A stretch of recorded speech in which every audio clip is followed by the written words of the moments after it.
Hi guys, how you all? I hope everything is well. I hope school is going well. So as you guys should know, my name is Karabo Sithole and I am currently doing my second year in Bachelor of Accounting Science. So I really love helping. I love teaching. Very passionate about this, guys. So I'll be doing chapter 3, which looks at demand and supply in today's video. Thank you so much to everyone who has subscribed. And if you haven't subscribed, please just make sure to hit that subscribe button. It's literally free 99. Right, so let's get right into today's video.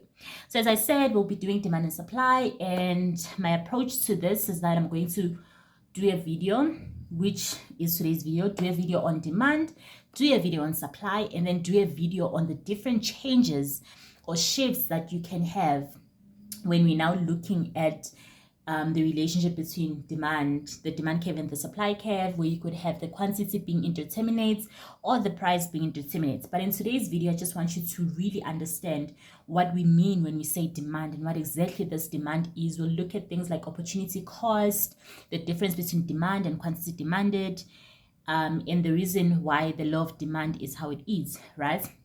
So let's just get right into it. So I like to really emphasize this, right? So there's a difference between what we call demand and what we call quantity demanded. When we say demand, we are saying the relationship between my price, right, which is on the y-axis, and my quantity demanded, which is on my x-axis.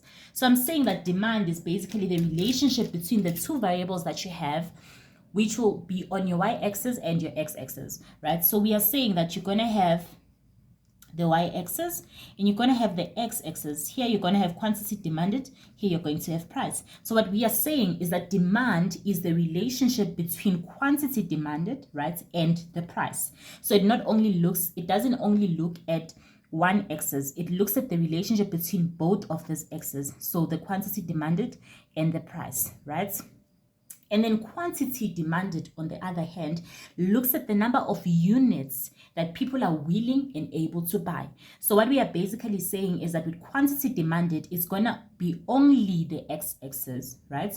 Demand, both the x-axis and the y-axis, meaning both the relationship between quantity demanded and my price, whereas quantity demanded looks at only the x-axis, which is basically looking at the number of units that you are willing and able to buy, right?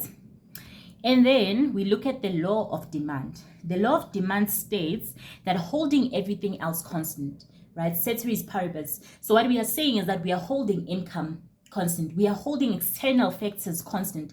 So what we are saying is that we're focusing solely on the price and the quantity demanded. And it says that after holding everything else constant, the higher the price, the lower the quantity demanded. So as price increases, and the quantity that you demand is going to decrease, right? But why is that, right? So we look at two theories that are going to help us determine why the law of demand is valid, right?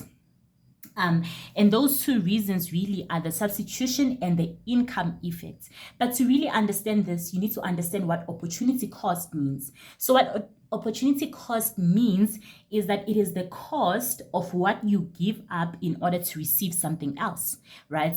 In a precise definition, is the best alternative foregone, right? Let's say you wanted to buy a soft drink, right? Soft drink. So you could buy Coke, juice, a milkshake. I'm not sure if that's a soft drink, but yeah, don't be too hard on me, right? So let's say you have three options. You have Coke, you have juice, you have milkshake, right? So let's say you choose Coke, right? Instead of choosing, so you have three options to choose from. You could either buy Coke, juice, or milkshake, and you decide to go with Coke. So this is your selected option. Coke is your selected option. So what we are saying is that if Coke wasn't there, would you buy juice or milkshake, right? So if you would buy juice instead of milkshake, we are saying that the cost of getting Coke is you foregoing the option of getting a juice, right? So the best alternative that you have to forego in order to get Coke is basically juice. So that's what we are basically saying with opportunity cost is that it's the cost of what we have to give up. So the opportunity cost of Coke is juice in this case, because in the absence of Coke, you would buy juice instead of milkshake. I'm not sure if you guys understand. It's the best alternative foregone. So the best one in this instance is juice, because in the absence of Coke, you would not buy milkshake, but you would rather buy juice, right? An orange juice, for example. So yeah, that's what opportunity cost is, right? And then let us look at these two effects that I talked about, right? So the substitution effect and the income effect. So what we are really saying with the substitution effect, if you think about it, we have what we call related goods, right? And we have two types of related goods. We have substitution goods and we have complement goods, right? So with the substitutes, rather, we are saying that if something, so for example, we could look at we could look at tea bags and we could look at coffee, right? So those two goods are substitutes. I could either get tea, or if I don't want tea, I could either get coffee. So we could say that tea bags are the substitute of coffee, right? So that's what substitutes are. Whereas complements are goods that work together, right? So you could have a CD and a CD player, right? Basically. So with the substitution effect, what we are saying is that if the price of one good is high, you are most likely to buy another good, right? You're most likely to buy the substitutes. So for example, if we are saying that the price of tea bags increased, you'll buy less of tea bags. So the quantity of tea bags is gonna reduce, right? And then what are you gonna buy in substitute of the tea bags? You could buy coffee, but so then the quantity of coffee is going to increase. So coffee quantity is going to increase. So that's what we are saying. Good, see, the higher the price, the lower the quantity demanded. So if in our demand curve, we are looking at the demand of tea bags, right? So that's what our demand curve is looking at, demand of tea bags. That's the good we are focusing on, demand of tea bags.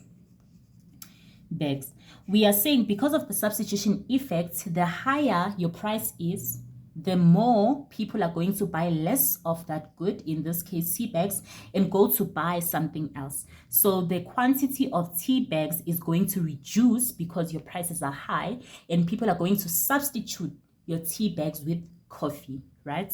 So that's what the substitution effect, it really just explains what the law of demand is saying. The law of demand says that the higher the price, the lower the quantity demanded. And we are saying because of the substitution effect, if the price of one good is high, people are going to substitute that good. And when you substitute that good, the quantity of the good you are focusing on is going to reduce, and the quantity of the substitutes is going to increase, right? So that's what the substitution effect looks at. And then the second effect that we look at really is the income effect. So with the income effect, please go back to the definition of what the law of demand says. It explicitly says holding everything else constant, right? So we are holding everything else constant, and we're really looking at the changes between our quantity demanded and our price. So what we are saying is that with the income effect, your income is fixed, it's remaining constant, right? Because the law of demand says so. It says ceteris paribus, so I need to hold everything else constant. So that includes my income. My income is fixed, but the prices are changing. What do you guys think? If the prices go up, but my income is still the same, I cannot keep on buying the same quantities because I'm not going to afford them. So what am I going to do? I'm going to reduce the quantities that I'm going to be consuming or buying, right? So that's what the income effect really looks at. And then I want us to move on to the things that affect demand, right? And what did I say? Demand, not quantity demanded. Because I said quantity demanded are the units, but demand is basically the relationship between my price and my quantity demanded. And it's shown by the demand curve. So when I say that things that affect demand, I'm saying things that are going to shift my curve. But we'll look at that just now. Shift, the difference between a shift and a movement along the demand curve, right? But things that affect demand include things like prices of related goods. So for example, if the price of a substitute increases, what do you guys think you're going to do? For example, if I'm looking at tea bags, bags, and the substitute for that good is coffee, as we said. So what we are saying is that we are focusing on tea bags. So if the prices of coffee increase, am I going to buy less of tea bags or more of tea bags? Think about it. Calmly think about it. If I'm focusing on tea bags and I'm saying that the prices of substitutes are increasing, am I going to leave the low priced tea bags and go to coffee? Of course not, right? So I'm going to continue buying tea bags. So if the prices of substitutes increase,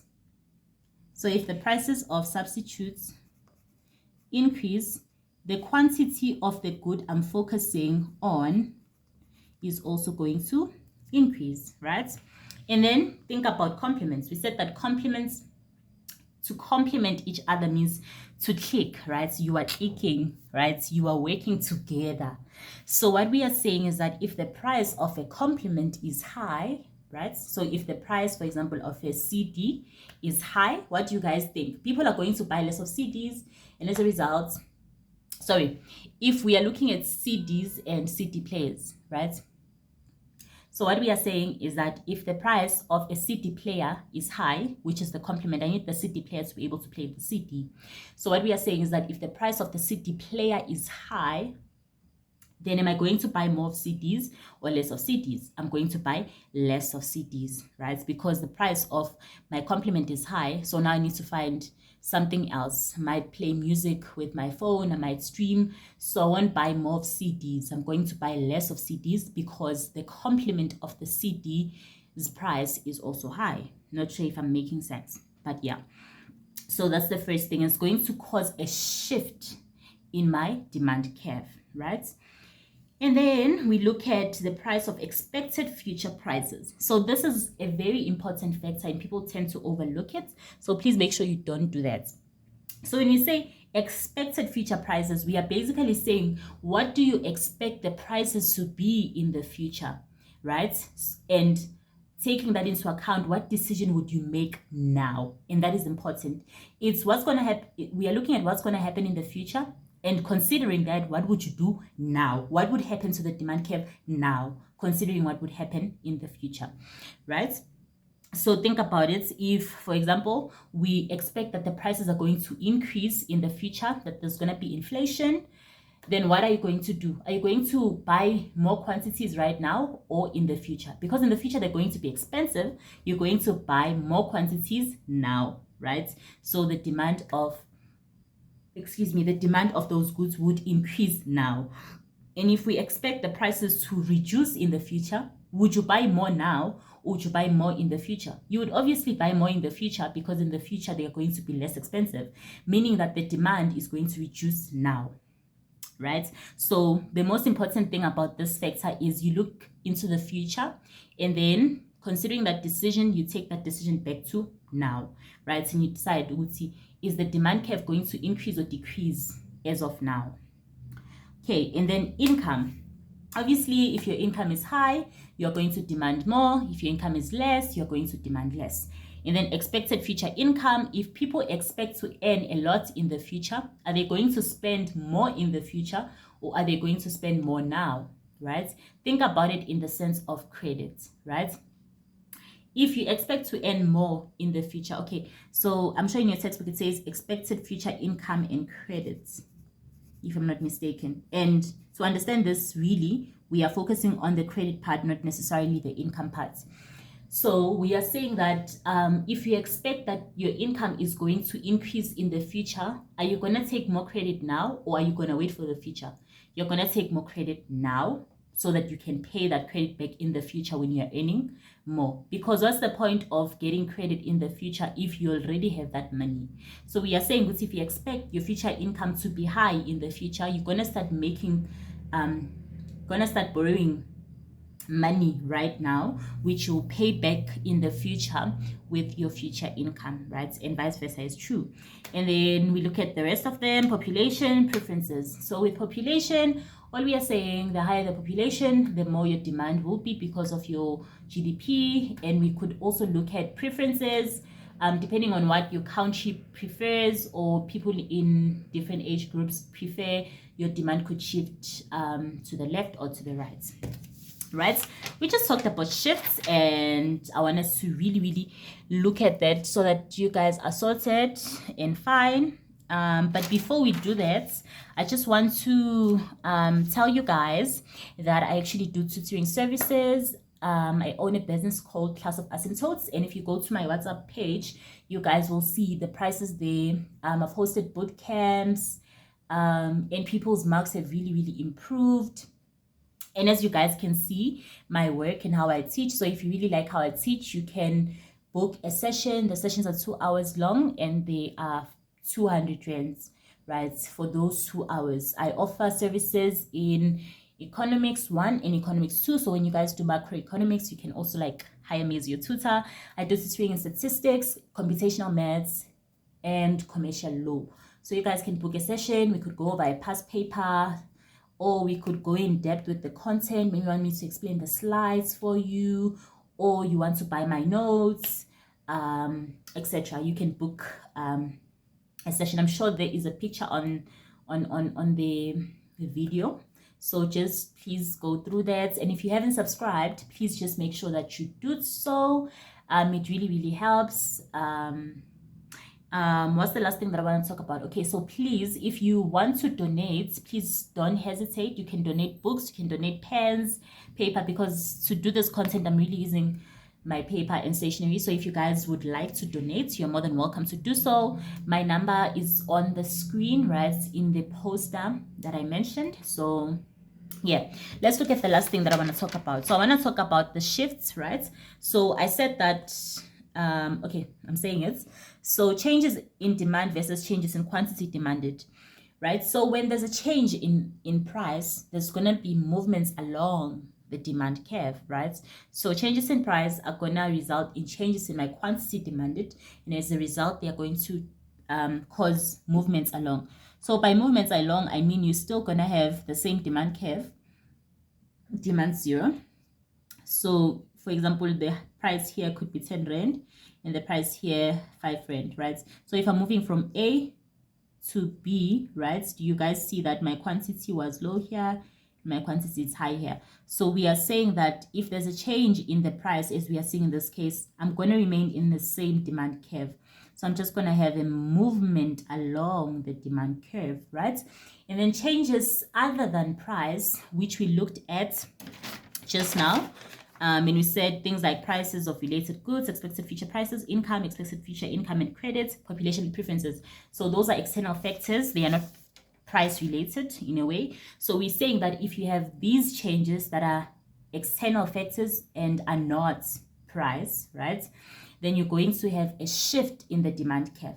So the shift that you can have, I'll cover this in depth when after doing supply, but let's just say you have D0. So a shift to the right is an increase, so you have D1, right? So this would be an increase, shift to the right. Same D0, if you have an inner shift or shift to the left, it's a decrease in demand. And I explicitly say demand, not quantity demanded, because what did we say? Demand is the relationship between my quantity demanded and my price. So it's the relationship between my y-axis and my x-axis. So yeah, please make sure you subscribe. Thank you so much, guys. This brings us to the end of today's video. Bye.